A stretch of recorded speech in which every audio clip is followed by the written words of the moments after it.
بسم اللہ الرحمن الرحیم۔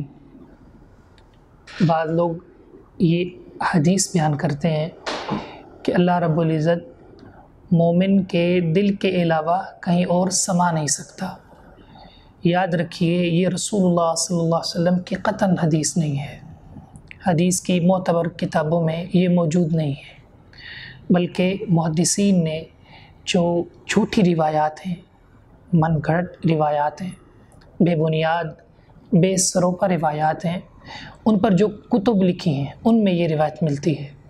مثال کے طور پر امام اجلونی کی کشف الخفا ہے، اس میں انہوں نے یہ روایت ذکر کی ہے، اور امام عراقی رحمہ اللہ سے انہوں نے اس روایت کا موضوع ہونا، من گھڑت ہونا ثابت کی ہے کہ یہ روایت جھوٹی روایت ہے، یہ روایت جھوٹی اور بے بنیاد روایت ہے۔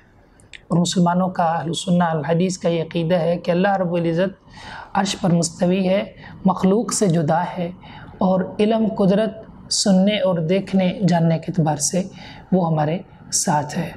اور جن لوگوں نے یہ عقائد کھڑے ہیں حلول کا، وحدت الوجود کا یا شہود کا، یہ ایسے نظریات ہیں جو سلف صالحین کے نہیں ہیں، صحابہ اکرام کے نہیں ہیں، یہ بعد میں کھڑ لیے گئے ہیں۔ اللہ رب العزت سے دعا ہے کہ وہ ہمارے عقائد کو ان خرافات سے محفوظ فرمائے۔